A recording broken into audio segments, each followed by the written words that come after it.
Mwana wa Mungu, asante praise kwa ajili ya muda wenu mzuri wa ibada. Hongereni pia kwa kuwa na stamina ya kuabudu kwa muda mrefu. Nyanyua mikono yako juu, mwana wa Mungu. Sema na mimi maneno ya Bwana Yesu.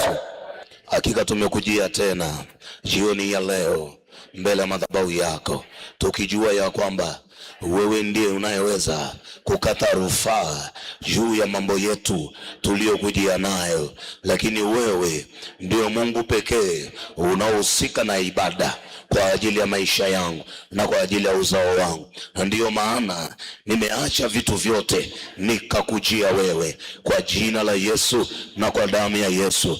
Mungu Baba, ninakusihi kwa neema yako inayonena mema, Mungu ukanisikie tena na kunipokea tena jioni ya leo sawa sawa na makusudi yako na mapenzi yako katika jina la Yesu. Pokea nafsi yangu jioni ya leo, pokea nafsi yangu jioni ya leo mbele ya madhabahu yako. Nipe kusikia tena sawa sawa na vile ambavyo wewe umekusudia jioni ya leo. Sema na moyo wangu, sema na nafsi yangu, sema na ufahamu, sema na akili, sema na ufahamu, sema na akili, sema na ufahamu, sema na akili na moyo wangu. Nipe Bwana kupokea sawa sawa na mapenzi yako katika jina la Yesu. Fungua kinywa chako, mshukuru Mungu. Baba, asante kwa kuwa umetubarikia na kutupa nafasi tena Bwana ya jioni ya leo. Asante kwa kuwa umetulinda na kutupigania toka asubuhi mpaka sasa. Asante kwa ajili ya uzima, asante kwa ajili ya afya, asante kwa ajili ya amani na kibali. Tunalibariki jina lako kwa kuwa wewe ni Mungu, kwa kuwa ni msaada mwema, kwa kuwa ni nguvu na nguvu yetu na ngao na kigao. Tunakutukuza mno kwa namna ambavyo umekuwa mwema, tunakutukuza mno namna ambavyo umetusaidia Bwana. Pokea sifa na heshima kwa kuwa umetutetea, kwa kuwa umetupigania. Utukufu kurudi wewe peke yako Bwana, ambaye Mungu umetupa uhai tulio nao na uzima tulio nao. Asante kwa ajili ya kusanyiko hili ambalo liko mahali hapa katika madhabahu hii. Asante kwa ajili ya wanaendelea kuingia, lakini asante kwa ajili ya wenzetu wetu wanaotufuatilia mahali kupitia YouTube ambayo inarusha kupitia madhabahu hii Bwana, YouTube ya New Season TV. Mungu tunakusihi, bariki chombo hiko Bwana na madhabahu hiyo. Kila anayesikia kutoka mbali, wanaosikia ndani ya nchi na wanaosikia nje ya nchi, naomba Mungu ya uwepo wako ukapate kwa pamoja nao kama vile ambavyo unatuhudumia mahali hapa. Tumekuja kwako kwa jina la Yesu. Ninaomba nyang'anya nafsi zetu, ninaomba komboa nafsi yangu, komboa nafsi ya baba, komboa nafsi ya mama, komboa nafsi ya dada na huyu kaka Bwana, kwa jina la Yesu aliye hai. Ukapata kutupa tena kibali machoni pako na mbele ya uso wako kwa kupitia Roho Mtakatifu. Jifunue kwetu jioni ya leo, yafunue mapenzi yako Bwana. Sema nasi, sema na mioyo yetu, maana tuna kiu na tunakuhitaji wewe. Katika ibada hii tunahitaji kuona utukufu wako mkuu kwenye maisha yetu Bwana. Ninaamini ya kwamba wewe peke yako utatuongoza na wewe peke yako utajifunua kwetu. Anza nasi katika ibada hii, lakini Bwana katika hitimisho pia uhitimishe nasi katika jina la Yesu aliye hai. Amen. Makofi mengi tena kwa Mungu wetu ambaye anatupenda na anatupa uzima. Kwa dakika chache kabla hujakaa, kama tulivyoka katika ratiba na wale ambao mko katika ibada, nilisema mtumishi angeendelea jioni ya leo, na mnaweza mkono wakati nimekaa hapa nilikuwa naendelea kushare link ya YouTube wakati nimekaa kwa watu wengi. Baadaye nilipoona praise team wameabudu kwa muda, kabidi nikatoka nje kumpigia simu, na nilipokuja kumpigia akapokea, akasema bado afya yake si nzuri kwa ajili ya kuja kusimama. Kwa hiyo akaniomba kwamba niendelee. Kwa hiyo ninaomba tuseme neno kidogo kwa ajili yake. Sio kwamba yuko vibaya, lakini vyovyote sauti na hali ambayo anaiona inawezekana inamnyima uhuru. Kwa nyanyua mikono yako juu, sema Bwana Yesu, Bwana Yesu, tunakuja mbele zako, mbele ya madhabahu yako kwa ajili ya mtumishi wako Rema Palanjo ambaye umempa neema ya kusema nasi Bwana toka Jumapili mpaka siku ya jana. Mungu Baba, tunamleta mbele zako kwa ajili ya afya yake, sauti yake na hali yote ya vita kwenye nafsi yake. Mungu Baba, ninaomba damu yako ikapate kunena mema kwa ajili ya kumfuatilia pale alipo majira haya. Mungu, mvue kila kuchoka, mvue kila vita, mvue kila mashambulizi kwenye afya, kwenye nafsi yake. Damu ya Yesu ikanene mema. Paza sauti yako, sema damu ya Yesu ikanene mema juu yake, juu ya afya yake, juu ya sauti yake, juu ya mwili wake. Kila mshale, kila vita tunamvua, tunamvua kwa damu ya Yesu, kwa damu ya Yesu, kwa damu ya Yesu inayonena mema. Mvue Bwana yoyote ambaye ameinuka juu yake, kila cha kumchosha, kila aina ya mashambulizi, damu ya Yesu ikanene mema juu yake katika jina la Yesu. Mungu Baba, tunamwombea yeye na nyumba yake na uzao wake na mke wake na familia yake. Damu ya Yesu Kristo ikapate kunena mema. Tunaipeleka pale alipo sasa, pale alipo sasa tunaipeleka, tunaipeleka. Inua mikono yako juu, peleka kwa upendo, peleka kwa upendo, kama vile ambavyo walikuwa wanatuhudumia tukawa tunafurahi, tukawa tunaguswa. Peleka kwa upendo. Baba wa rehema, kwa jina la Yesu Kristo wa Nazareti aliye hai, ninakuja mbele zako Bwana, ninakusihi kwa damu yako ya thamani inaonena mema tena. Iachilie damu yako ya thamani ikapate kumfuatilia mtumishi wako. Damu yako ikapate kumfuatilia kila udhaifu anaosikia, kila kuchoka anakokusikia, kila mapambano anayasikia. Mungu aliye hai, neema yako Bwana ikapate kuwa juu yake. Nguvu ya damu ya Yesu imfuatilie, imfuatilie, imjalie kupokea tena kitu kipya jioni ya leo kwa jina la Yesu aliye hai. Mponye, mnyang'anye katika vita, nyang'anya nafsi yake. Pangua kila ibada, pangua kila ubaya, pangua kila silaha, pangua kila roho. Nguvu ya damu ya Yesu Kristo ikamsaidie na ikamuongoze kwa ajili ya utumishi ulio mwema ndani yake. Bwana, pigana vile vita mwenyewe kwa ajili ya utukufu wako katika jina la Yesu. Amen. Makofi mengi mengi mwana wa Mungu. Asante. Mungu akubariki kwa maombi yako. Naomba uketi mwana wa Mungu. Munisaidie sijajoka akakaspika kadogo kama kanaongea. Nilipokuwa na watazama ni kwamba mlikuwa mmetulia vizuri kweli. Nilipoanza kusahisha kuna kitu kilitaka kupotea, lakini hamko vibaya. Kwa Roho Mtakatifu aendelee kuwapa masikio ya kuendelea kutuweka vizuri. Upendo Bwana Yesu asifiwe. Naomba niweke mbele yako kwa haraka haraka pengele ambacho tumekuwa nacho asubuhi katika ibada, ambacho ni muendelezo wa somo kinachosema vitu vinavyoshambuliwa na vita katika lango la uzao kiroho. Vitu vinavyoshambuliwa katika vinavyoshambuliwa na vita katika lango la uzao kiroho. Kwangu itakuwa vepesi kuanza kujengea msingi hapo, sababu katika ibada jana jioni kama nilivyokueleza asubuhi kwenye ibada, wale ambao mlikuwepo, tumisha alikuwa na changamoto ya sauti kidogo, kwa hiyo akaniomba yeye aendelee jioni msimame asubuhi. Na wakati usiku nimetulia kwenye mahangaiko kumuuliza Mungu, Mungu akanipa kipengele hiki: vitu vinavyoshambuliwa na vita katika lango la uzao kiroho. Vitu vinavyoshambuliwa na vita katika lango la uzao kiroho. Mtuye radhi pia kwa wale ambao inawezekana mliandika ndoto na tulisema kwamba zitapewa tafsiri hapa, kwa sababu mtumishi aliomba hivyo jana. Kama kuna ndoto utaota kupitia maombi ya jana na ya nyuma, ili kupata tafsiri ya kuendelea kuomba uandike. Kwa hiyo kwa muda huu tutaweza kutoa tafsiri kwa sababu ya muda. Naomba nijikite moja kwa moja kwenye somo na baadaye tutahitimisha kwa maombi. Vitu vinavyoshambuliwa na vita katika lango la uzao kiroho. Kitu cha kwanza andika, kitu cha kwanza andika. Lakini kama ulikopo kwenye ibada utakuwa umeshaandika, na nitaanzia hapo hapo Wale ambao mlikuwa kwenye ibada huna haja tena ya kuandika, ila utasikiliza tu kwa ufunuo wa jioni ya leo. Neema kuu ya mafanikio aliyobebeshwa mtu. Neema kuu ya mafanikio aliyobebeshwa mtu.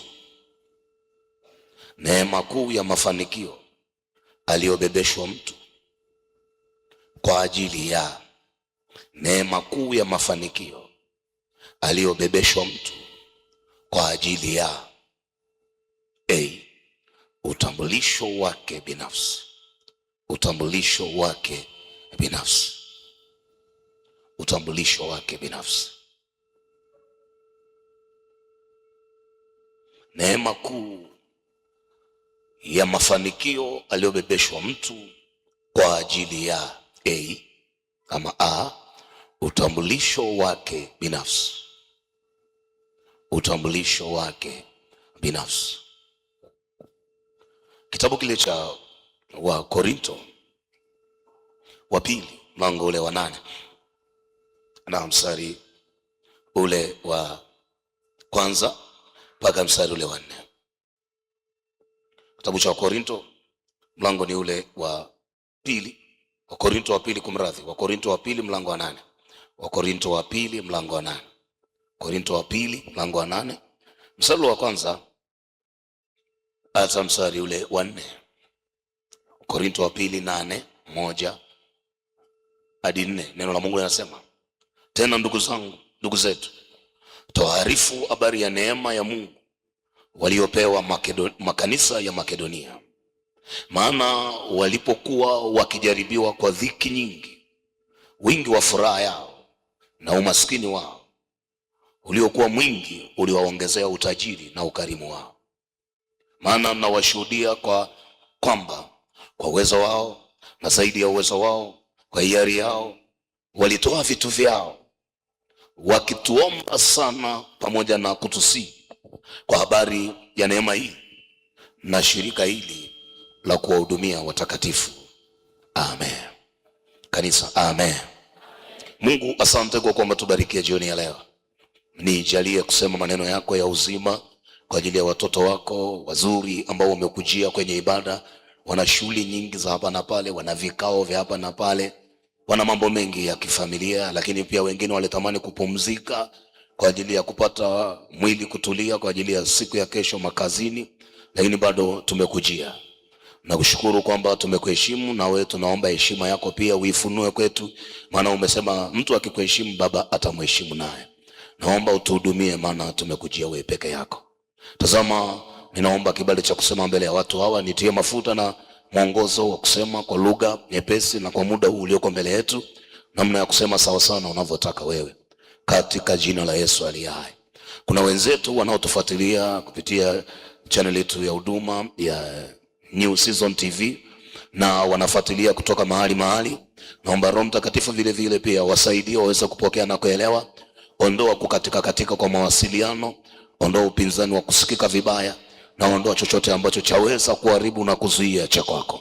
Sema nasi Bwana, jifunue kwa ajili ya kila mmoja ambaye amekuja siku zote na aliyekuja siku zilizopita, lakini ni anayekuja leo pamoja nasi, na tujalie upako wa kusikilizana na kupokea kutoka kwako. Tumia kama chombo chako na uanze nasi na kuhitimisha nasi katika jina la Yesu. Amen. Kwa hiyo katika ujumbe huu nilisema Mungu alinisemesha usiku, kama nilikuwa na kamuda kidogo, hata familia yangu inajua, lala kama saa 7:30 hivi, kwa sababu nilikuwa nahangaika, sipati utulivu, nataka kujua Mungu nataka kusema kitu gani. Na Mungu akanipa ujumbe huu wa vitu vinavyoshambuliwa na vita katika lango la uzao kiroho. Na wala ambao tumekuwa katika ibada, nimesema jambo moja ambalo ndio narudia tena, halafu nikuwekee jambo lingine. Na kitu cha kwanza nimesema neema kuu ya mafanikio aliyobebeshwa mtu kwa ajili ya utambulisho wake binafsi. Utambulisho wake binafsi. Kanisa, Bwana Yesu asifiwe. Mungu alipomuumba mwanadamu, ana namna ambavyo ameweka ndani yake vitu ama kitu ambacho kinaweza kikamtambulisha, kikamfanya yeye afahamike, ajulikane, lakini kikamfanya yeye pia kuishi maisha ya baraka, kuishi maisha ya mafanikio na kuishi yale ambao Mungu alimkusudia katika kuumbwa kwake. Na kitu hicho ni kitu kinachoitwa neema, kwamba Mungu anampa mtu kitu kinachoitwa neema. Ukienda kwenye tafsiri, neema ni kitu apewacho mtu bure pasipokuwa na gharama. Lakini unapokwenda kwenye tafsiri nyingine, neema ni karama fulani. Kinaweza ikawa kitu kama karama fulani ambayo Mungu anampa mtu kwa kusudi fulani. Kanisa, Bwana Yesu asifiwe. Tena Bwana Yesu asifiwe. Kwa hiyo nikasema vitu vinavyoshambuliwa na vita katika lango la uzao. Katika ibada nilisema maneno haya: hakuna vita inayokuwa mahali fulani kama hakuna sababu. Na hapa nikasema ukiona unapigwa vita kazini, unaona vita katika ndoa, unaona vita katika eneo lote la huduma, si vita tu ya kawaida, ila ni vita ambayo inawezekana kuna kitu umebeba ambacho ni cha pekee. Na kile ulichokibeba cha pekee katika ulimwengu wa roho, kuna namna ambavyo adui anatafuta namna ya kukizima, kuna namna ambavyo adui anatafuta namna ya kukivuruga. Kwa hiyo namna pekee ya kukivuruga, atainua vita, atainua mapambano ambayo atayatumia kama sehemu ya kukuvuruga na kutaka kuzima kitu fulani kwako. Kanisa la Mungu, haleluya. Kanisa la Bwana, tena haleluya. Na katika ibada nikaanza kuweka kimojawapo, nikasema mojawapo ni neema. Shetani apigani na kila kitu. Shetani anapigana kwenye lango la uzao na kitu kinachoitwa neema, kwa sababu anajua neema anapoweka juu ya mtu ama anaweka kwenye familia fulani, ile neema inabeba utambulisho. Lakini si tu inabeba utambulisho, ile neema inabeba nguvu ya kubadilisha maisha ya mtu muhusika na maisha ya familia. Sema amen. Watu wengi ambao unaona wamebadilika, wana majina duniani, watu wana maisha yao, wanajulikana, uhitaji. Yani hata ukafika hapa Tengeru ukasema nipeleke dukani kwa mtu fulani, hata ambaye yeye huyo mtu wala amjui yeye ni nani, anaweza akamjua na akakuchukua akakupeleka. Kinachosababisha huyu mtu ajulikane hivyo hata na watu wasiowajua ni aina ya neema aliyonayo, iliyotambulisha maisha yake na iliyomfanya yeye akajulikana kwa watu na akafahamika kwa wengi. Kanisa, Bwana Yesu asifiwe. Mfano ukitaka kuzungumza Mwalimu Mwakasege, hata kama mtu anaishi kijijini lakini anajua kuna mtu anaitwa Mwalimu Mwakasege, kilichofanya akajulikana sio tu mitandao, lakini ni aina ya neema ambayo Mungu aliweka ndani yake ya utumishi. Ile neema ilimfanya kutambulika. Lile neno utambulisho lina maana ya kutambulika, kwa hiyo ilimfanya kutambulika. Kwa hiyo moja ya kitu ambacho shetani anapotaka kufanya vita, anakilenga kukishambulia ndani ya mtu, ni neema ya mafanikio aliyobebeshwa mtu kwa ajili ya utambulisho wake binafsi. Kanisa la Mungu, Bwana Yesu asifiwe. Andika jambo la pili, B, utambulisho wa familia anakotokea. Utambulisho wa familia anakotokea. Utambulisho wa familia anakotokea. Mara nyingi ukiona kwamba kuna namna ambavyo unapigwa vita sana, haupigwi tu vita kwa sababu tu ya kile ulichokibeba basi, ila ile neema vile vile ndani yake inakuwa imebeba nguvu kubwa ya kuifanya familia kufahamika, kutambulika. Kwa hiyo neema haishi tu kwa mtu kumtambulisha yeye. Anapokuwa na neema ile, vile vile ile neema inatumika kubeba utambulisho mwema katika familia kule anakotokea. Jamani, Bwana Yesu asifiwe. Kwa hiyo ukisoma kwenye kitabu ambacho tumesoma cha Wakorintho wa pili 8 mstari ule wa kwanza hadi wa 4, Wakorintho wa pili 8 1 hadi 4, tunaona Paulo akituambia habari ya neema iliyowekwa kwa makanisa ya Makedonia. Pale makanisa yalikuwa ni mengi, ni eneo lilokuwa linaitwa Makedonia, kwa kukawepo na makanisa mengi.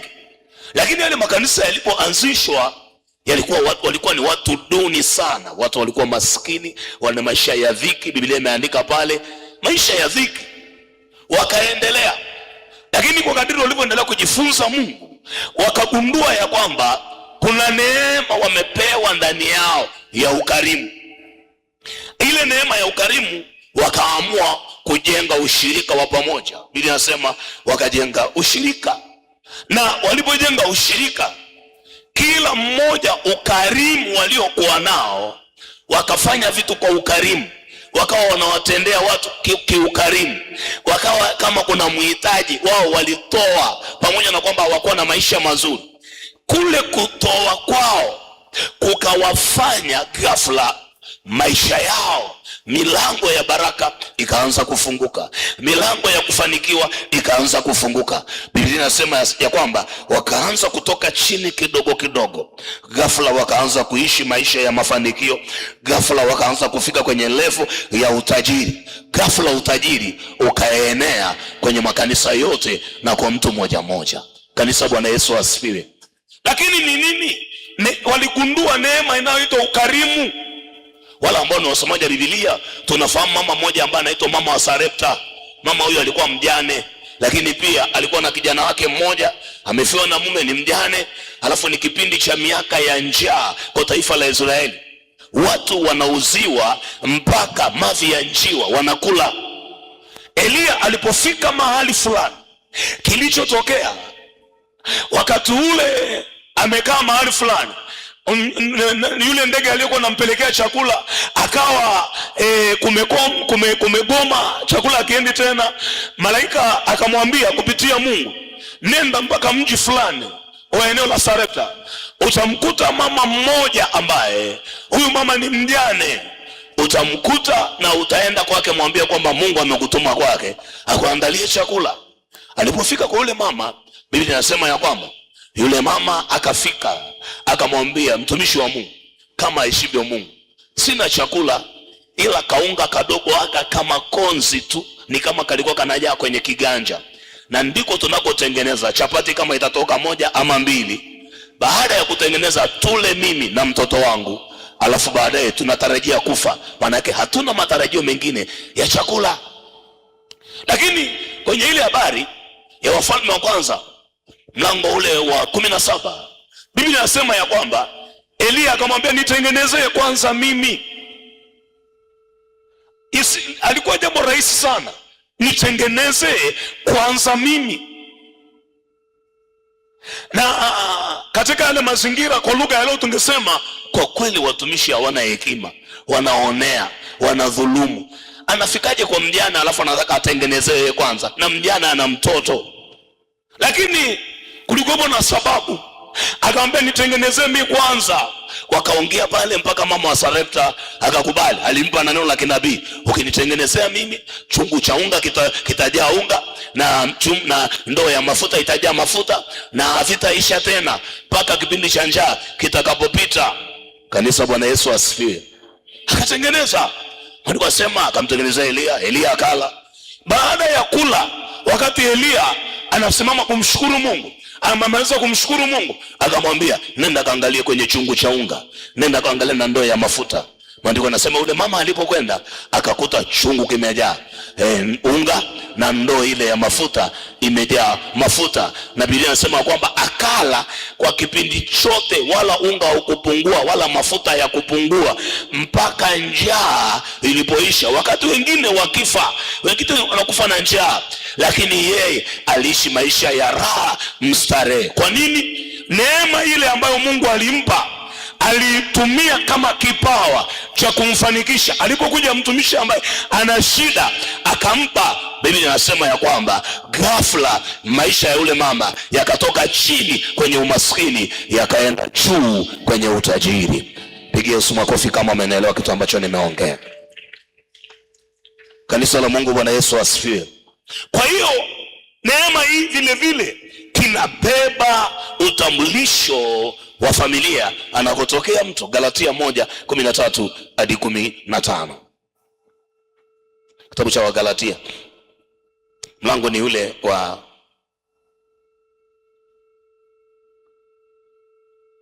kwanza, mstari ule wa 13 hadi 15.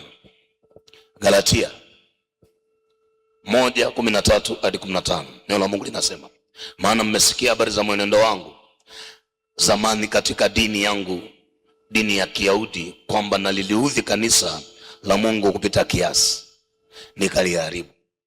Nami naliendelea katika dini ya Kiyahudi kuliko wengi walio elimu zangu katika kabila yangu. Nikajitahidi sana katika kuyashika mapokeo ya baba zangu. Lakini Mungu aliyenitenga tangu tumboni. Hebu sema na mimi, Mungu aliyenitenga tangu tumboni. Safi sana. Mefurahi, tumeongea vizuri kwa sauti. Sema na mimi, lakini Mungu aliyenitenga tangu tumboni.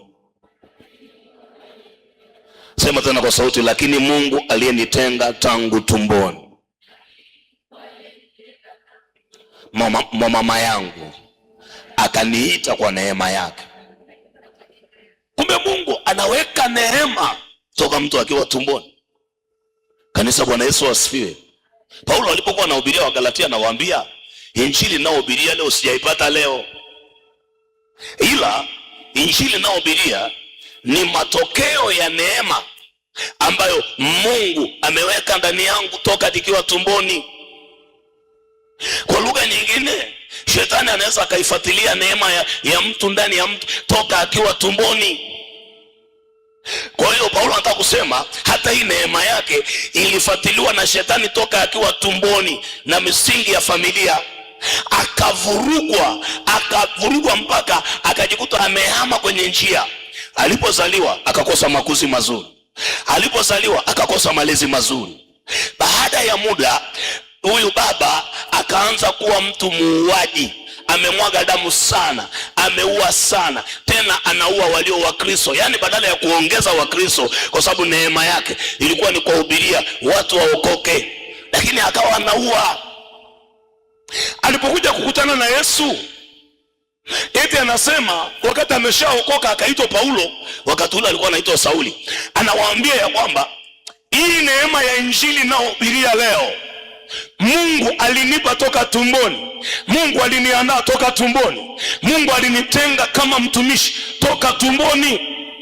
Ndio maana tulipokuwa tunaomba hapa kwa habari ya lango la uzao, tulikuwa tunasema tunashughulikia lango la uzao, kwa sababu shetani anaweza akapita kwenye lango la uzao akavuruga dira, akavuruga mwelekeo wa familia, lakini akaua kitu cha Mungu ndani ya mtu, kwa sababu shetani amfuatilii mtu tu mara baada ya kuzaliwa. Shetani anafuatilia mtu hata akiwa tumboni. Kanisa, haleluya! Kanisa, haleluya! Wapendo, haleluya! Angalia Zaburi ile ya 58 mstari wa 3. Zaburi ya 58 mstari wa 3.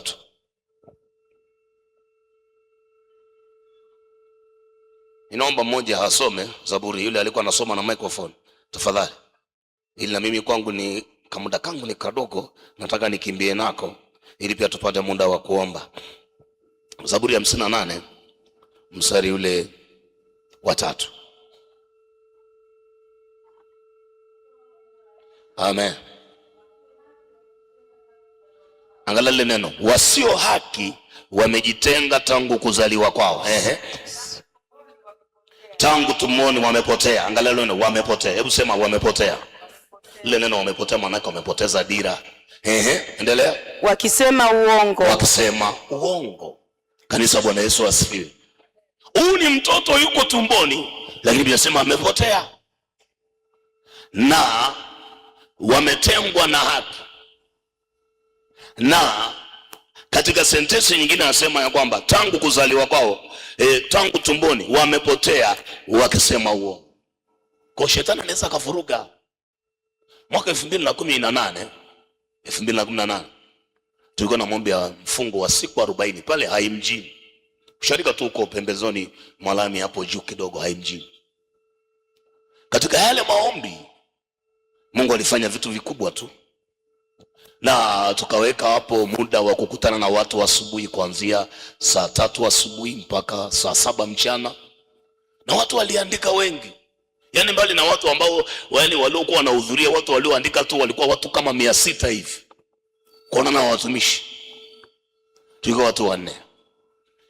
Nikakutana na mama mmoja alikuwa anafanya kazi hapo usharikani, watu akiwa mdiakonia, na akaniambia, nimesema nikuone kwa sababu za msingi sana. Nilikuwa nakereka sana ulipokuwa unaanza kuongoza maombi ya awali, nachukia mpaka natoka nje. Kila nikikutazama nilikuwa nakuchukia, sipendi kwa unatoka nje. Lakini semina ilivyoendelea nikatambua kwa nini nilikuwa nakuchukia na kwa nini nilikuwa nakukasirikia. Akasema, nimesema nikuone kwa sababu mtumishi napitia mahali pagumu sana. Nimesoma na degree, nafikiri alikuwa na degree 3. Na tumezaliwa mapacha, kwa mimi na pacha mwenzangu. Lakini huwezi amini napita maisha magumu. Sio kwamba sina hela ninayo, lakini maisha, kiwango cha maisha nilio akifanani na mtu mwenye elimu hiyo. Kwa hiyo nimekuja kukuona tu unisaidie, kwa sababu nimegundua kuna msaada ulipokuwa unashuhudia kwa habari ya maisha yako, ikanifanya niseme nikufuate. Kwa sababu nimesikia huko ndani kama kuna msaada. Ulipokuwa unasema ulizaliwa muda ukiwa umeenda, na katikati ya watoto wa kwenu mko 7, wewe katika kuzaliwa kwako mama yako anakuambia kwamba ukuzaliwa sawa sawa na wengine miezi 9, wewe ulipitiliza kuliko wengine. Na ukaeleza namna ambavyo ulipambana na roho ya kukataliwa, roho ya kuumizwa, roho ya kuonewa na kudhulumiwa, na roho ya kuchelewa. Na kweli ndivyo nilivyokuwa. Kabla Yesu hajanisaidia nilikuwa na shida kubwa, na hata ndoto za kuchelewa nilikuwa naziota. Nimepakata kata tiketi ninasafiri, lakini mara nimekaribia na stendi basi limeniacha. Ndoto za kuchelewa, yani kwenye kila kitu zikiwa zimeniandama sana. Katika yale mazingira kikanisumbua sana kwa muda mrefu. Hata ungefuatilia kwenye familia, hata wengine ambao wananifuata mimi wametangulia kuoa, ukiangalia watoto wao tunapishana na watoto wangu. Hata sio kwamba kwa sababu wengine ni wa kike, hapana, wengine ni wa kiume kabisa. Lakini yani kuna kuwepo na hali ya kuchelewa, chelewa. Baadaye wakati naendelea kuomba na Mungu akasema, mwanangu, ili uweze kutoka hapa, shughulikia vita iliyokupata ukiwa tumboni kwa mama. Nikasema, kwa namna gani? Muulize mama yako ulizaliwaje. Ndio napata historia hiyo, baada ya Mungu kuwa amefungua mlango huo kwamba nimezaliwa kwa kuchelewa. Na ile kuzaliwa kwa kuchelewa ikawa imechelewesha mambo yangu kwenye kila kitu. Lakini sio hivyo tu, ikanitengenezea mimi na historia toka shule ya msingi. Yani kukataliwa kulikuwa kukubwa, kulikuwa nateseka. Yani unaweza ukachukiwa na mtu bila sababu, unaweza hata na mwalimu ukachukua na mwalimu bila sababu. Kwa kikawa kinanisumbua sana. Katika yale mazingira ndio Mungu aliponipa neema ya kufunuliwa kwa habari ya namna ya kuzaliwa. Nikaanza kufuatilia, nikaanza kuomba, kwa nini Mungu nachelewa? Hata naota ndoto za kuchelewa. Saa nyingine mara nasafiri nimeachwa na gari. Mungu akasema, kuchelewa huko ndiko kule kulikotokana na kuzaliwa kwako toka tumboni. Kanisa, Bwana Yesu asifiwe. Nikaendelea kuomba, Mungu akaanza kufungua neema. Nikaanza kuona ninatoka, nikaanza kuona mpenyo, nafanya vitu vinaenda, hata kama sio kwa wakati lakini ninakaribia wakati. Ghafla nikaanza kuona speed ya vitu, yani mabadiliko ya vitu. Ndio nikaanza kugundua kumbe kifungo changu kilikuwa hapa. Kwa wakati nafundisha pale hai mjini, yule mama akanifuata akasema, ushuhuda wako umesababisha nikajua kwa nini nilikuwa nakuchukia na kwa nini pia ninachelewa. Akasema, tumezaliwa mapacha. Pacha mwenzangu mambo yake yanakwenda sana, lakini mpaka leo nimeamua kujitolea kwa mdiakonia hapa. Siolewi, sina maisha mazuri, ana gari tu, lakini sio maisha yangu mtumishi kabisa. Hapa kanisani yenyewe hata zikitokea nafasi nimeamua basi kujitolea hapa. Zikitokea nafasi nzuri wakitaka kuchagua, hata mchungaji akipendekeza jina langu, washarika wanipi kura. Na kanisani kwenyewe sikubaliki. Kwa nikaanza kumuuliza umezaliwaje? Hebu niambie, kwa sababu wewe umekuja direct kwenye historia yangu. Naomba nisaidie kutaka kujua kwako. Akasema tumezaliwa mapacha. Pacha mwenzangu mambo yake anaenda vizuri, lakini naomba nianze kwa kuzaliwa. Akasema tulipozaliwa wanajiuliza maswali sana, kilitokeaje?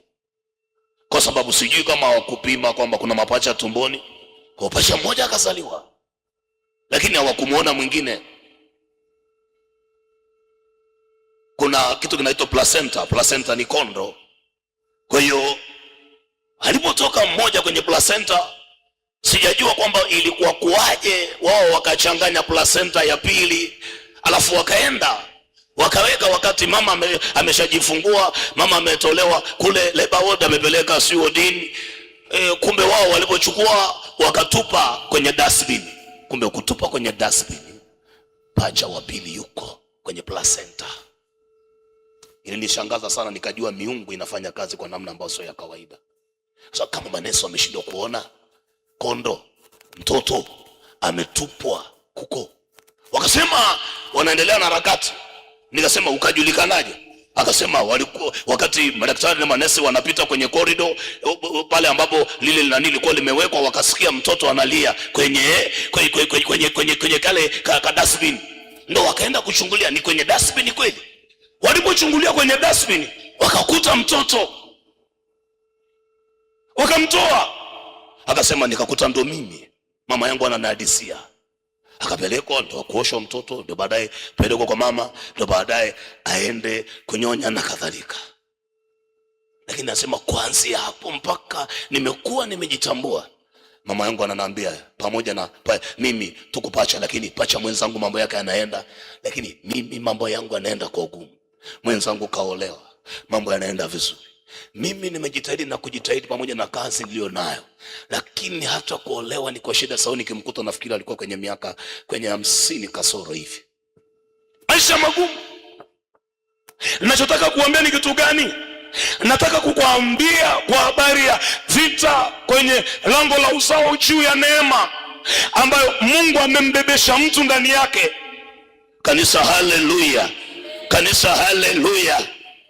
Huyo dada alikuwa anateseka kwenye mazingira ya magumu. Alikuwa anaumia kwenye mazingira ya magumu. Na alikuwa ajui.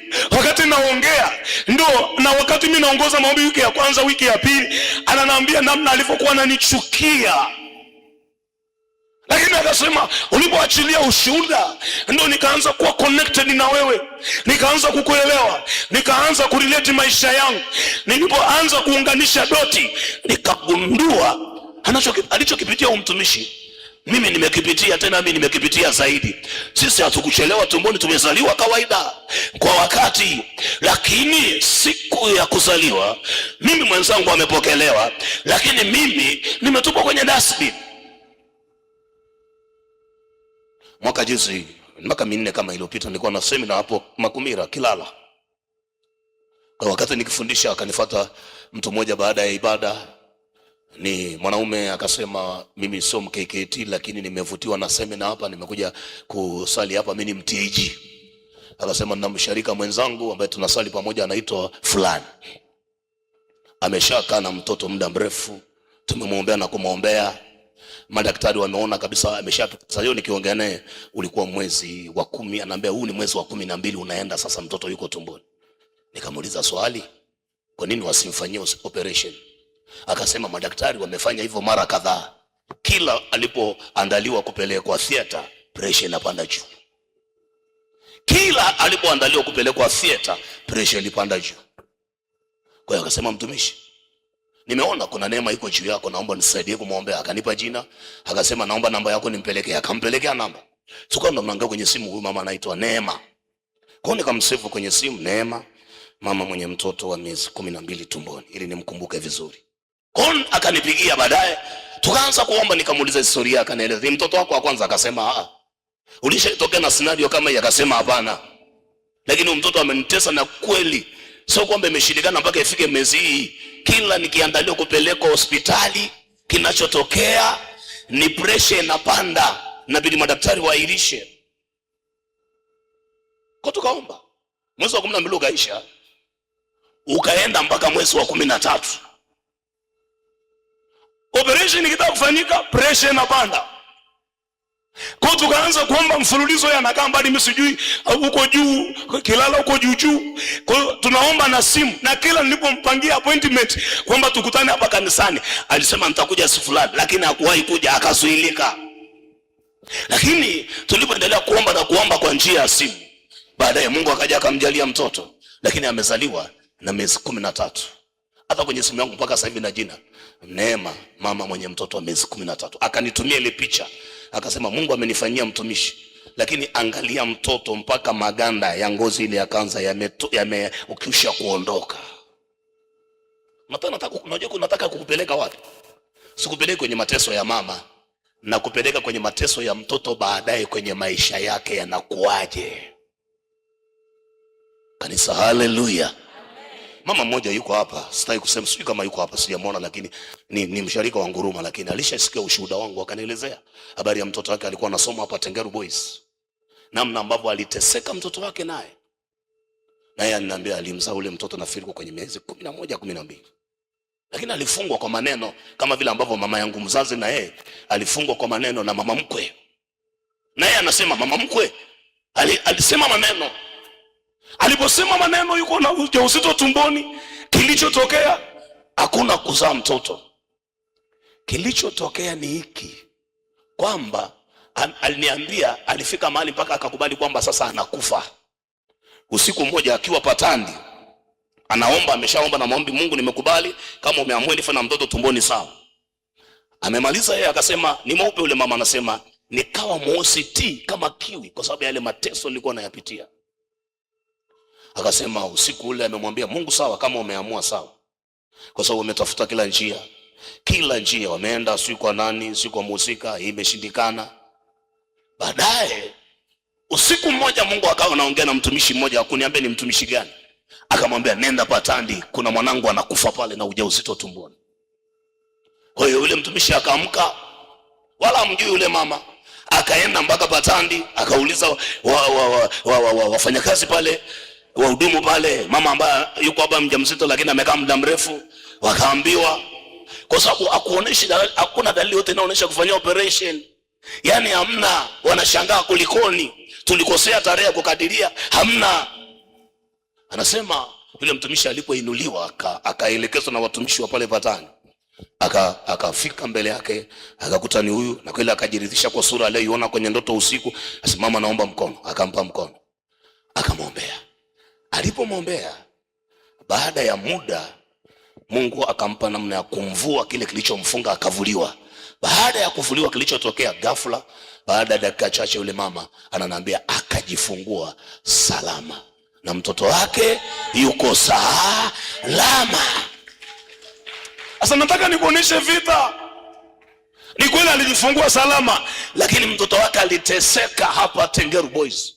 Yani ni mtu wa kusingiziwa, katoto kamefundishwa maadili ya Kikristo, akana shida, lakini itatokea la kutokea tu kitamwangukia yeye. Siku moja nimekutana naye akisema, mtumishi niombe, ndo nimepewa suspension sasa shuleni. Kwa nini?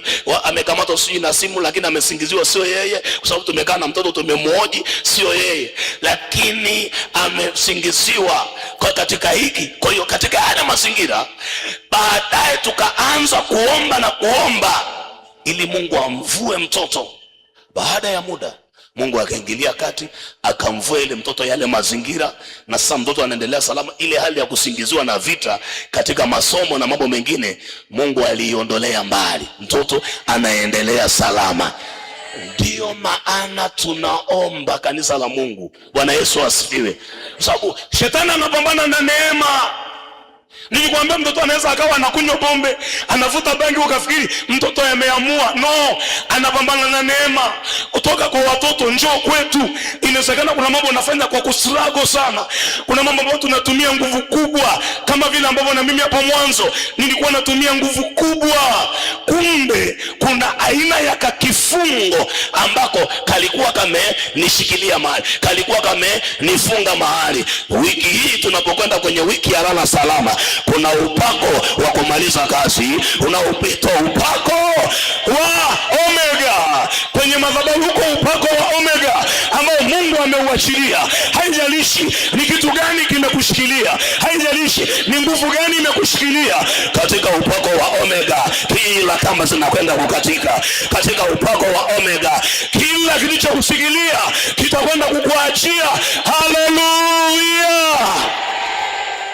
Chochote ambacho unaona kwamba kimekukamatia isikupe shida. Iko neema katika madhabahu ya Mungu, na hiyo neema haiwezi ikawa bure. Sema amen. Kanisa sema amen. Kanisa sema amen. Kanisa sema amen. Ukisoma pale kwenye Zaburi ya 58 ukiendelea mstari wa 4 na wa 5 unakuta mpaka kujifunza uchawi. Eti kwamba wamejifunza uchawi. Sio tu kujifunza kuongea uongo, wamejifunza na uchawi. Kwamba mtoto anaweza akapandiwa asichokuwa nacho kupitia misingi. Mtoto anaweza akapandiwa asichokuwa nacho kupitia madhabahu za kifamilia. Asante Yesu ambaye ametupa siku 21 hapa na hatujamaliza. Hata kama umekuja leo usiogope, tunazo siku 7 mbele zaidi za kuendelea kuomba. 7 ni ukamilifu katika Mungu aliye hai. Kwa hiyo uwe na uhakika kwamba kuna ukamilifu ambao Mungu ameutengeneza. Uwe na uhakika hata kama kuna mahali unakomalizia, lakini 7 imebeba ukamilifu wako katika jina la Yesu aliye hai. Iko neema katika madhabahu, na ndio maana Mungu ametuweka hapa. Mungu hawezi kukusanya watu kwa staili hii kama haiko sababu. Tena kwa kufunga, kwa kuacha chakula na watu waje kwenye madhabahu. Nataka nikuambie, Biblia inasema kwenye kitabu cha Kutoka 29:36 hadi 37. Kutoka 29:36 hadi 37. Madhabahu itakuwa safi sana, na madhabahu ikishakuwa safi sana, kila kigusacho madhabahu nacho kitakuwa safi, tena kitakuwa safi sana. Uwe na uhakika iko neema katika madhabahu hii katika jina la Yesu aliye hai. Haijalishi ni kitu gani kimekuzuia mahali fulani, iko nguvu ya damu ya Yesu itakayofanya mapinduzi. Pigie Yesu makofi kama umeelewa. Simama kwa miguu yako. Unajua ni ilikuwa ghafla, kwa hiyo namna ya kujipanga vema panahitajika kama mwendo kidogo. Naomba usimame. Jioni ya leo vile vile tuna sadaka ya kumshukuru Mungu. Kwa kama ulikuwa una bahasha, unaweza ukanyosha mkono ukakuletea. Lakini wewe ambaye una bahasha toka jana, uwe na amani. Lakini kama umekuja una na unatamani kuungana nasi, Mungu akubariki. Na wewe unayetufuatilia vile vile kupitia YouTube, unaweza pia ukaachilia sadaka yako kwa kadiri Mungu anaweza kukusaidia, ukaungana nasi hapa kwenye madhabahu hii ya KKKT Patani. Na tunamwamini Mungu. Usiondoke online, bado tuko online. Wewe ambao unatufuatilia, tafadhali ungana nasi katika maombi haya ambayo tunakwenda sasa kwa ajili ya kushughulikia kuifungua neema iliyofungwa kupitia misingi ama kupitia vita katika lango la uzao. Maombi yangu yafike kwako, moyo uliopondeka utadhara.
mikono yako juu. Ndio. Nguvu za Mungu ziko hapa. Nyanyua mikono yako juu. Kama ulikuwa unaabudu mwilini huwezi kuziona nguvu za Mungu. Kaa rohoni mwana wa Mungu. Nataka tuende mbele za Bwana kwa ajili ya toba, kwa ajili ya kila vita iliyofunika neema tukiwa tumboni, tukiwa tunazaliwa. Vita yoyote ambayo imefunika neema, roho ya kukataliwa, roho ya kuchukiwa, roho ya kucheleweshwa, nenda mbele za Mungu. Hata kama umefunga, umechoka, jitie nguvu kwa Bwana. Nyanyua mikono juu, sema Bwana Yesu. Mtuweke vizuri wapendo wangu. Sema Bwana Yesu. Sema tena Bwana Yesu. Paza sauti yako juu, sema Bwana Yesu. Asante kwa neema yako ambayo Bwana umeachilia juu yangu jioni ya leo. Wewe ambaye unajua maisha yangu kabla mimi sijayajua. Wewe unayejua maisha yangu kabla hata mama yangu na baba yangu hawajanijua. Mungu Baba, unafahamu mambo ya siri ambayo yamefanyika tumboni kwa mama kabla sijazaliwa, na mambo mengine yaliyofanyika mara baada ya kuzaliwa. Mungu Baba, Mungu Baba, nimetambua ya kwamba Bwana, kuna nguvu ya kiroho inayonifuatilia kwenye maisha yangu, kwenye ndoa, kwenye uchumi, kimahusiano, kwenye kazi, kwenye afya, huzuni nilionayo, unyonge nilionayo, vita nilionayo, kuchelewa niliko nako. Sema ni matokeo. Bwana, ni matokeo katika ulimwengu wa roho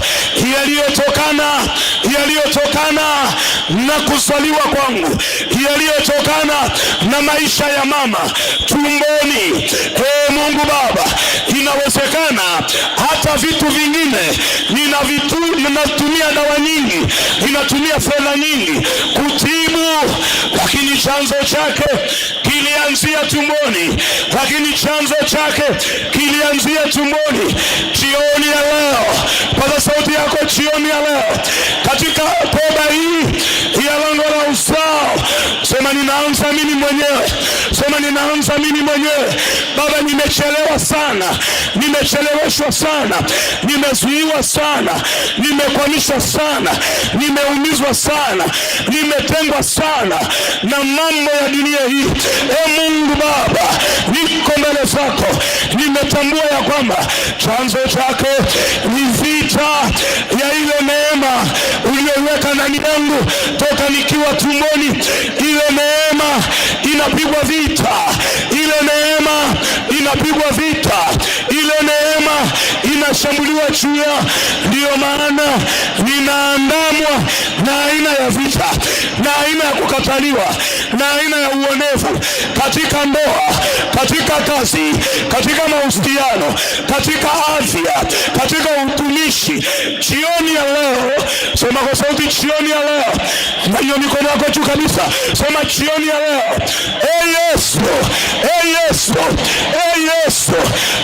Yesu, ninakuja mbele zako, sikia maombi yangu Baba, sikia Baba, ninakusihi, sikia Baba, sema ni rehemu na hii hali, na hii vita, na haya mapambano, na hii vita, na haya mapambano ninayoyapitia, maana nimetambua hata watoto wangu wameathiriwa, na maisha yangu mwenyewe wameathiriwa na vita ninayopitia, na mapito ninayopitia. Sema jioni ya leo,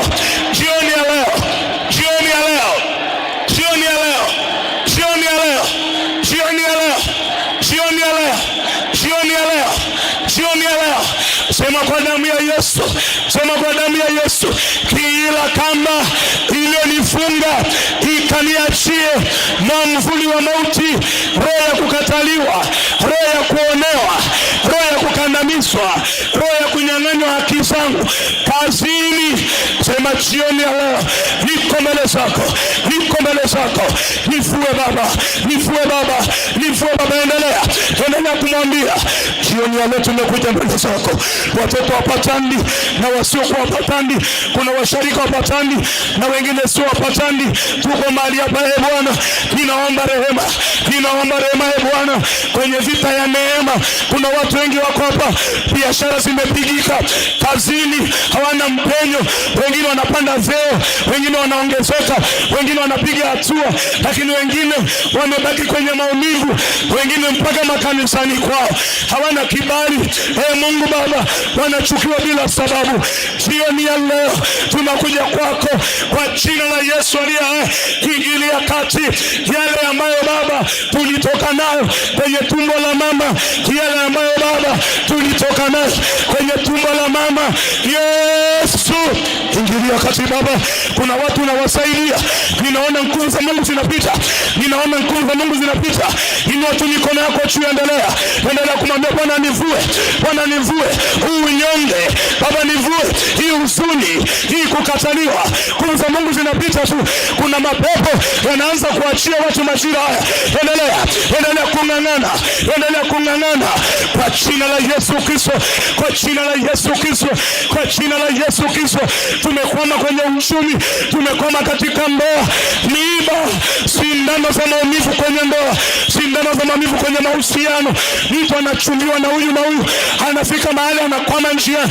Yesu, tunaomba ingilia kati Baba, tuvue.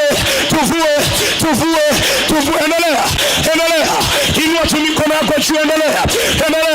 Sema Baba niondolee kila aina ya mamvuli, kila aina ya kamba, kila aina ya mamvuli, kila aina ya kamba, kwa jina la Yesu. Usiombe kawaida, maombi yako ni sadaka kwa ajili yako na kwa ajili ya watoto, ni sadaka kwa ajili yako na kwa ajili ya watoto, kwa jina la Yesu. Tunatubu Baba, kutoka kwenye tumbo la mama, yale mateso tunayapitia, mateso kiuchumi, mateso katika ndoa, mateso kiuzao. Yesu, ninaomba ingilia kati.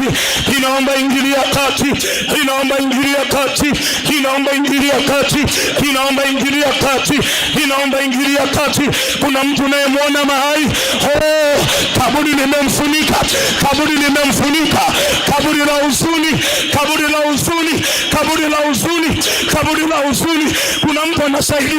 Kuna mtu anasaidiwa, kaburi la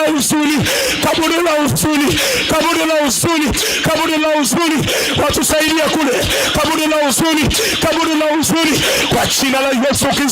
kwa jina la Yesu Kristo, ninaamuru damu ya Yesu ipite, saidia tafadhali kwa damu ya Yesu Kristo. Kila mtu ambaye amezikwa mahali,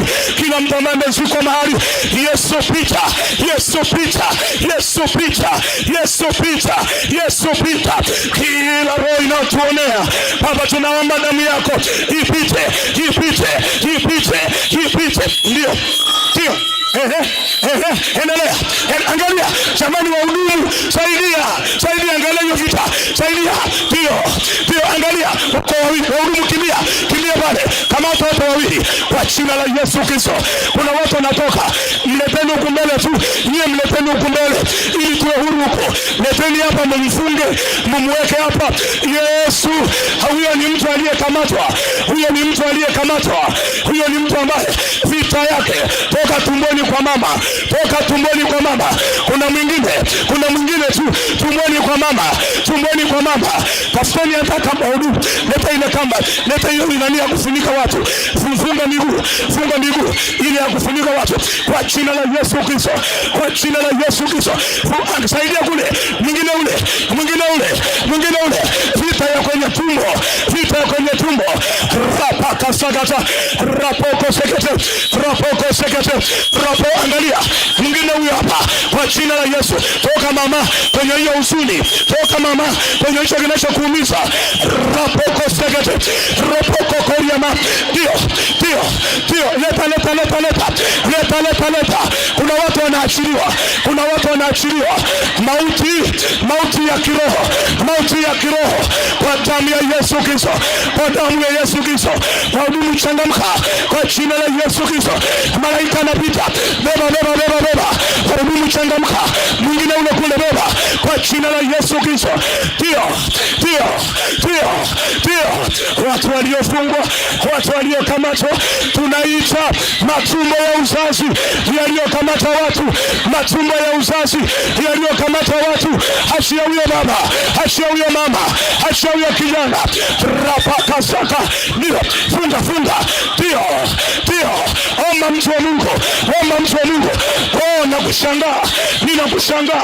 Weka nini? Sema kwa damu ya Yesu, kila kinachonionea Yesu pita. Mwingine ndio.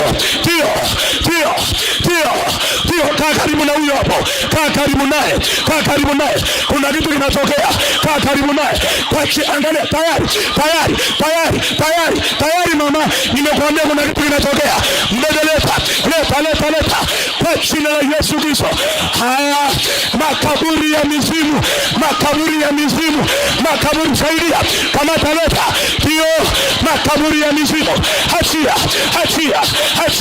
Acha kushangaa wewe mama. Omba. Rapakastakata. Repokosegete. Ripokokokoko. Fire. Watoto walionyang'anywa baraka zao kwenye tumbo la mama. Watu wazima walionyang'anywa baraka zao kwenye tumbo la mama. Yesu pita. Haya. Kuna makaburi yanapasuka. Pasuka. Hata unayetufuatilia kupitia YouTube, pokea neema.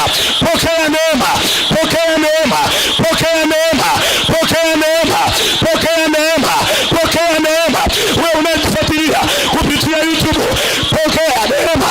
Funguka. Toka kwenye hiyo mauti. Kwa jina la Yesu. Endelea. Usishangae. Ninaona watu wanatolewa. Ndio. Fire.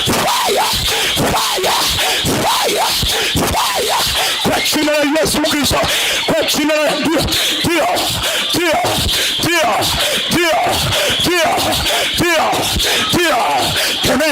Kemea mpaka watoke.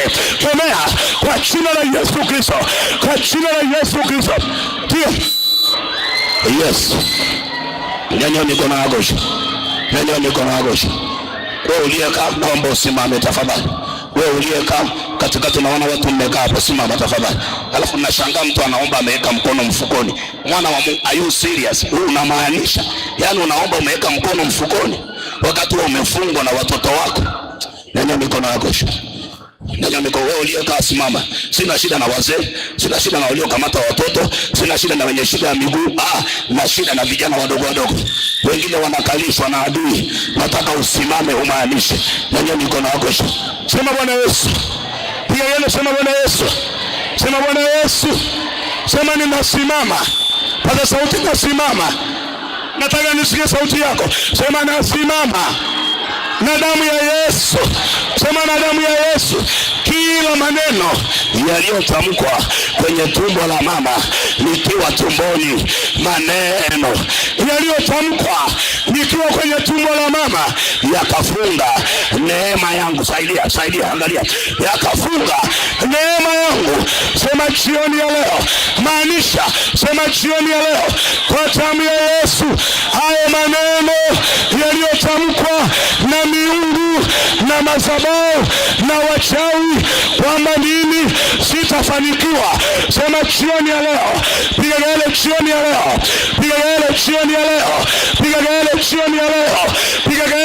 ya leo. Sema nainua mikono yangu juu. Sema hayo maneno nayafuta. Sema nayafuta, maanisha nayafuta. Endelea. Hapo kwenye kufuta kuna vita. Kuna mtu namuona anatoka, kuna mtu namuona anatoka, alikamatwa na maneno toka tumboni, alikataliwa, baba alikataa mimba yake, baba alikataa mimba yake, mpaka anakuja kukubali, tayari miungu imeshachukua nafasi. Futa, futa, futa, futa, futa, ndio futa, futa, futa. Endelea, sema nafuta kwa damu ya Yesu Kristo. Ninafuta, ninafuta, ninafuta, ninafuta. Endelea, endelea, sema nafuta kwa damu ya Yesu Kristo, kwa damu ya Yesu Kristo, kwa damu ya Yesu Kristo, kwa damu ya Yesu Kristo. Nafuta, nafuta, nafuta, nafuta. Endelea, endelea, maanisha, maanisha, maanisha. Rapakastakata, rapakastakata, epokostegete. Kwa jina la Yesu Kristo tunafuta, tunafuta, tunafuta kila aina ya roho, kila aina ya roho, kila aina ya roho. Damu ya Yesu ipite, ipite, ipite. Ndio, ndio, ndio. Endelea, endelea, endelea. Kuna kitu kinatoka, angalia, angalia pale, wahudumu kimia pale. Fire, fire. Ndio, ndio, ndio. Kuna mwingine, kuna mwingine pale.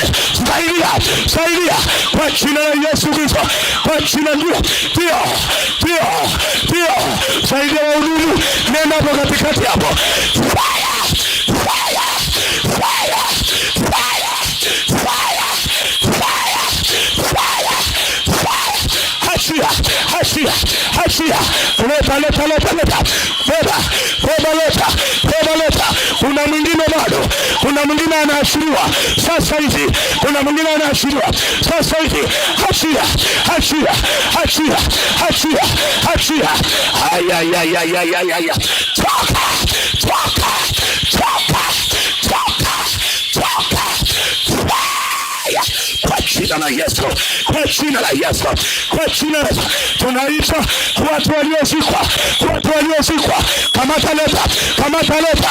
Hayo makaburi yaachie, makaburi yaachie, makaburi yaachie. Fire, fire, fire, fire, fire, fire, fire, fire. Saidia, asante wahudumu, asante wahudumu wangu. Ndio, ndio, leta, leta, leta, leta.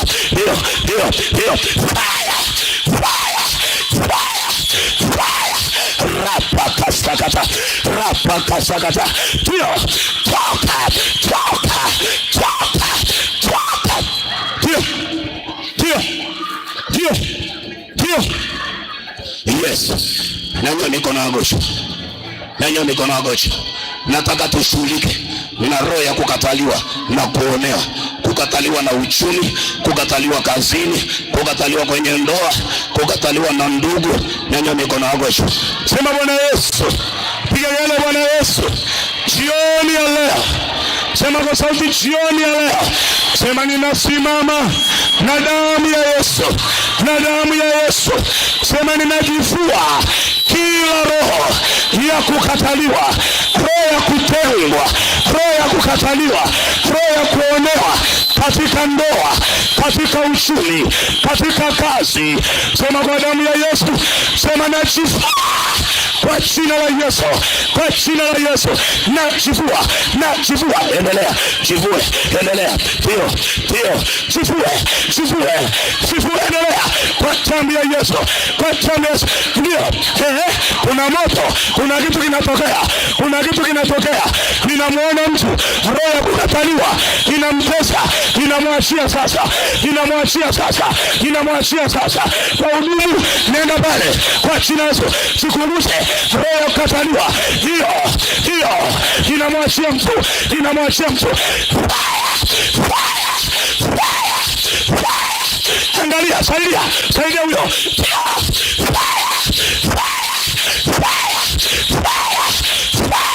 Beba leta, beba leta, beba leta. Angalia pale kwenye kwaya hiyo vita.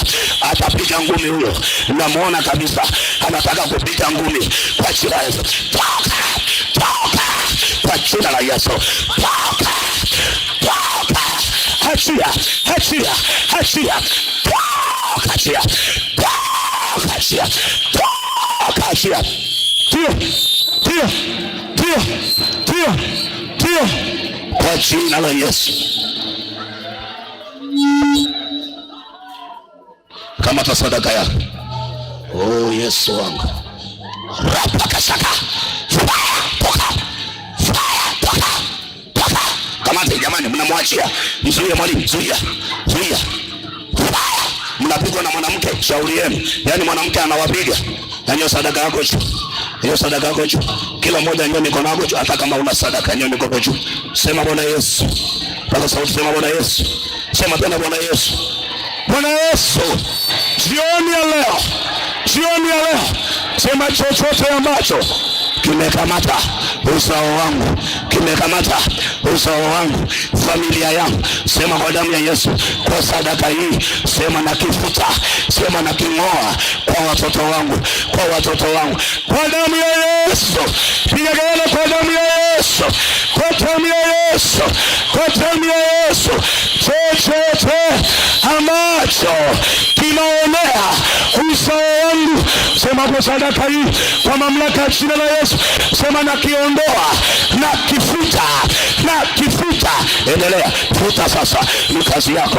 Futa sasa, Baba wa rehema, kila aina ya roho, kila aina ya nguvu, kila aina ya vita, kila aina ya roho, kila aina ya nguvu juu ya uzao wetu, juu ya watoto wetu, juu ya uzao wetu, tunang'oa, tunafuta, tunafuta. Endelea, maanisha kwa damu ya Yesu, kwa damu ya Yesu, kwa damu ya Yesu, tunafuta kwa jina la Yesu aliye hai. Amen. Nyanyua mikono yako juu, sema Bwana Yesu. Sema tena Bwana Yesu. Ile ardhi,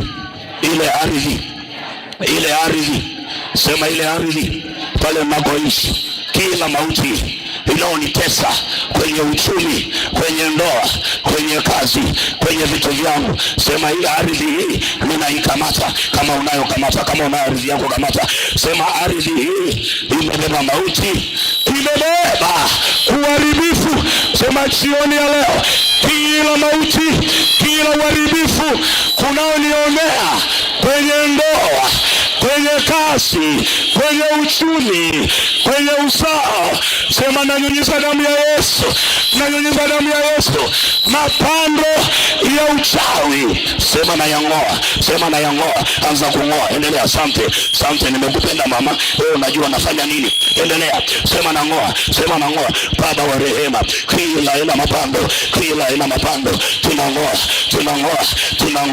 kwa jina la Yesu, tunang'oa kwa damu ya Yesu, kwa jina la Yesu, tunang'oa, tunafuta kwenye ardhi, tunafuta kwenye vitu vyetu, tunafuta Baba pale tunakoishi, pale tulipojenga, kwenye nyumba za kupanga, kwenye miradi ya mashambani, miradi ya kampuni, tunafuta kila roho, tunafuta kila nguvu.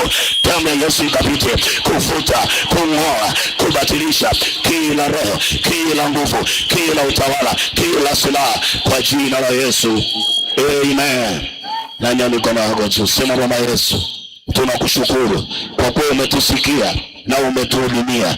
Sema yeye Mungu Baba, tunaiombea wiki ya kesho, siku 7 ambazo zimebakia. Sema siku 7 ambazo zimebakia, sema kwa damu ya Yesu tunaziweka wakfu, na sisi wenyewe tunajiweka wakfu.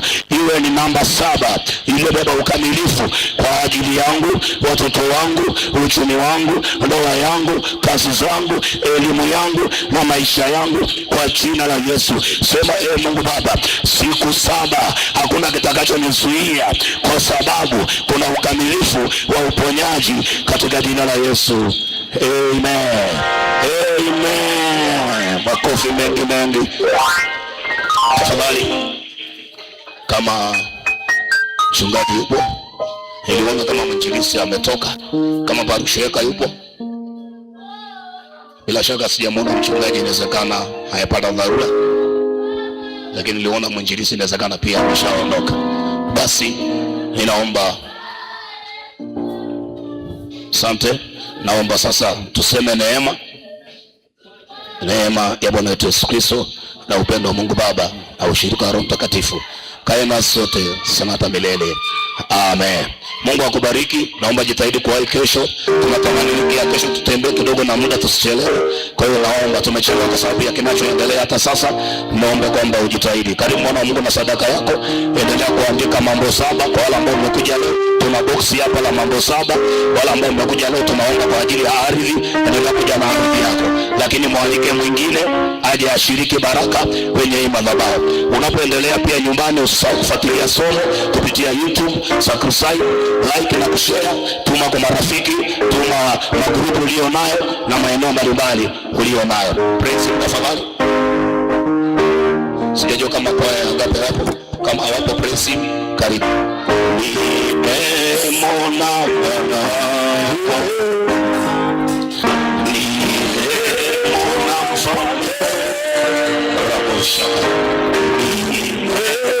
Imenyeshewa